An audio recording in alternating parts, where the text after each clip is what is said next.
Hi friends, మీరు చూస్తున్నది DSF channel, మీ దివ్యాంగుల సామాజిక వేదిక. Hi friends, corona second wave ఎన్నో జీవితాలను దుర్భర పరిస్థితుల్లోకి నెట్టివేస్తున్నది. మరెందరో బతుకుల్ని పొట్టన పెట్టుకుంటుంది. ముఖ్యంగా దివ్యాంగులను వారి కుటుంబాల నుండి దూరం చేస్తున్నది. వరంగల్ తూర్పుకోటకు చెందిన అందుల లూయిస్ ఆదర్శ పాఠశాల వ్యవస్థాపకులు నలివేల కుమారస్వామి కరోనాతో శుక్రవారం ఈ లోకాన్ని వదిలి వెళ్ళాడు. పుట్టుకతోనే అంధుడైన కుమారస్వామి తన వైకల్యాన్ని జయించి తనలాంటి వారి కోసం ఒక పాఠశాలను స్థాపించి ఎందరో అనాథ అంధ విద్యార్థుల జీవితాలకు వెలుగు నింపాడు. అటువంటి మహోన్నత వ్యక్తి ఆకస్మిక మరణం దివ్యాంగుల సమాజానికి చాలా లోటని చెప్పొచ్చు. ఈ సందర్భంగా దివ్యాంగుల సామాజిక వేదిక వారిని స్మరిస్తూ వారి సంక్షిప్త పరిచయాన్ని అందించే ప్రయత్నం చేస్తున్నాం.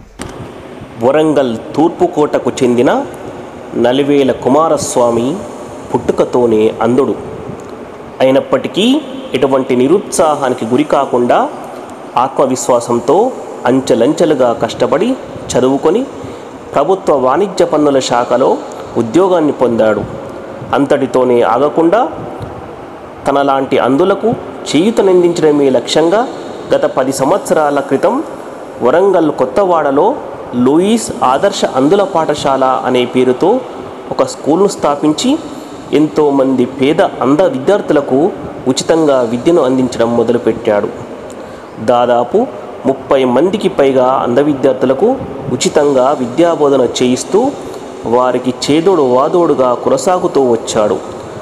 పాఠశాలను తొలుత అద్దె భవనంలో నడిపించిన కుమారస్వామి తరువాత వారి కోసం సుదీర్ఘ పోరాటం చేసి ప్రజాప్రతినిధుల సహకారంతో ఆటోనగర్లో సొంత భవనాన్ని ఏర్పాటు చేయడంలో విజయం సాధించాడు. తనకు వస్తున్నటువంటి జీతంలో సగభాగాన్ని వెచ్చిస్తూనే మిగిలిన ఖర్చుల కోసం దాతలు మరియు ఎన్ఆర్ఐల సహాయంతో పాఠశాలను నడిపించారు. సమాజ సేవలో భాగంగా అంధులకు చేయూతనందించడంలో కుమారస్వామి అనేక అవార్డులను సొంతం చేసుకున్నాడు. అంతేకాకుండా ఆయన కృషి ఫలితంగా చాలామంది అంధ విద్యార్థులు క్రీడలు, సంగీతం, యోగా, మార్షల్ ఆర్ట్స్ తదితర విభాగాల్లో అత్యంత ప్రతిభను చాటి రాష్ట్ర, జాతీయ స్థాయిలో గుర్తింపు పొందారు.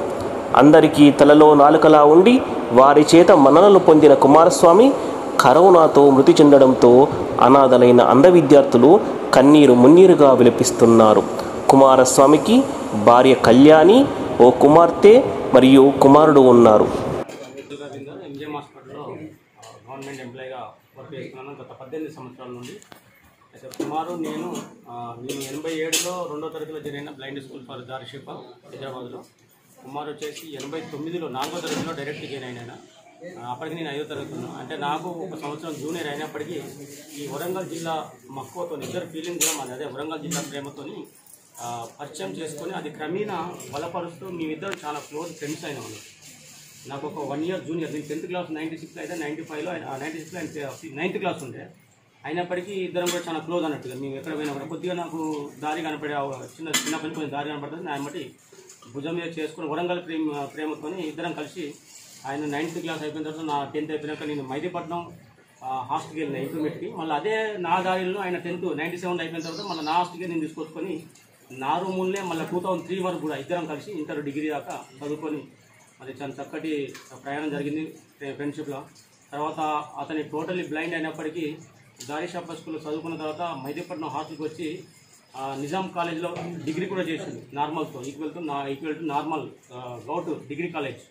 అందులో డిగ్రీ కూడా చేసుకొని 2003లో మా అందరికీ ఒక్కటేసారి వరంగల్ జిల్లా వాళ్ళందరికీ బ్లాక్ పోస్టులు పడినప్పుడు ఒక్కసారి 12 మందికి బ్లైండ్కు ఉద్యోగాలు వచ్చినాయి. అందులో కుమార్ కూడా మంచి కమర్షియల్ ట్యాక్స్ డిపార్ట్మెంట్లో చేసి నేను ఎంజాయ్ చేస్తున్నాను. ఇప్పటికీ కమర్షియల్ డిపార్ట్మెంట్లో అంచెలంచెలుగా ఎదుగుతూ సీనియర్ అసిస్టెంట్గా మంచి ఉన్నత స్థానంలో ఆయన మంచి పొజిషన్లో ఉద్యోగం చేస్తున్నాడు. ఇద్దరు బాబు ఇద్దరు, ఆయన భార్య, మంచి ఫ్యామిలీ ఏర్పాటు చేసుకొని ఒక 5-6 సంవత్సరాల తర్వాత వెంటనే నేను కూడా అందులోకి ఏదో ఒకటి చేయాలన్న దృఢ సంకల్పంతో ఒక అందులోకి మంచి పాఠశాల ఏర్పాటు చేయాలని చెప్పేసి ఆయన సంకల్పించి ఈరోజు అంచెలంచెలుగా వరంగల్ జిల్లాలో అందరినీ కలుపుకుంటూ, అందులను కలుపుకుంటూ, రాజకీయ నాయకులను కలుపుకుంటూ, ఆఫీసర్లను కలుపుకుంటూ మంచి ఒక ఉన్నత స్థానానికి ఎదిగి అందులో కూడా నీళ్ళు పడే కష్టాన్ని వారు పడకుండా దూరం వెళ్లకుండా చుట్టుపక్కల ఉన్న జిల్లా మొత్తం 4 జిల్లాలకు సంబంధించిన ఒక అందుల పాఠశాల ఓపెన్ చేయాలని చెప్పేసి 2010 అక్టోబర్ 2 మహాత్మా గాంధీ పుట్టినరోజు ఈ స్థాపించడం జరిగింది. అందులో ఆదర్శ ద్వీప్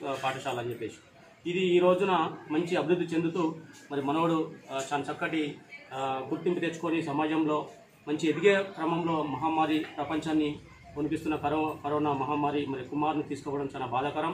అందరు సోదరులుగా మేము అందరం కూడా మరి చాలా చింతిస్తూ బాధపడుతున్నాం. ఈరోజు చాలా దుర్మార్గమైన పరిస్థితి ఇది ఎవరికి జరగవలసింది కాదు, అనుకోకుండా మా స్నేహితుడు జరిగిపోయాడు. కాబట్టి మీ అందరం కూడా దీనికి మరి ఈ స్కూల్ని మరి ఈ పాఠశాలని ముందుకు తీసుకుపోవడానికి మరి మీ అందరి అన్నదమ్ముల సహాయం మరి అధికారుల సహాయంతో మా అందుల సహాయంతో ఆయన ఆశయాలను అవన్నీ కూడా నెరవేరుస్తూ మేము ముందుకు వెళ్తామని తప్పకుండా మనస్ఫూర్తిగా మాటిస్తూ మరి ఇలాంటి మా అందులకు జరగకుండా మీ అందరూ కూడా ముందుండాలి. ఏది జరిగిన అందులకు మీరు మీ వంతు సహాయం చేయాలి. మీ సోదరు లాంటి వాడే మీ అందరం కాబట్టి మమ్మల్ని అందరినీ మా అందరిలో మీ సోదరుని చూసుకోండి, మీ తమ్ముని చూసుకోండి. దాంట్లో మీకు ప్రేమ అదంతా కూడా లభిస్తుంది. ఎందుకంటే మీ అందరం కూడా చిన్నప్పటి నుంచి మీ అందరూ తెలిసిన వాళ్ళమే. కుమారు ఉంటే మేము ఉన్నట్టే, మేము ఉంటే కుమారు ఉన్నట్టే. కాబట్టి ఇలాంటి సరైన నాకైతే నిజంగా చెప్తాను, ఇప్పటికి కూడా కుమారు అసలు లేడంటే నమ్మలేను నేను. ఎందుకంటే మాకు అసలు చనిపోయిన ఫీలింగ్ లేదు. అసలు నిన్న కూడా మొన్న కూడా అదే ఆలోచించుకున్నాను నేను. ఈ చనిపోయిన ఫీలింగ్ రావట్లేదు మాకు. అసలు ఆయన ఇప్పటికి ఉన్నట్టే అనిపిస్తుంది నాకైతే.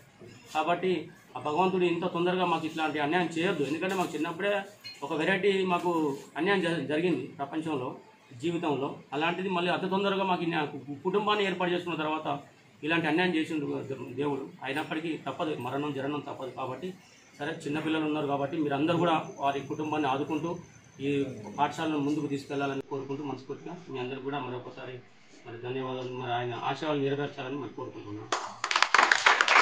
ఒక్కడై రావడం, ఒక్కడై పోవడం, నడుమై నాటకం విజిలీలా,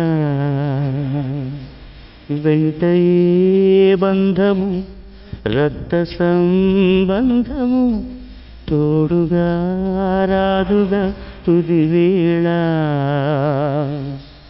మరణమనేది ఖాయమని, మిగిలని కీర్తి ఖాయమని, నీ బరువు నీ పరువు మోసేది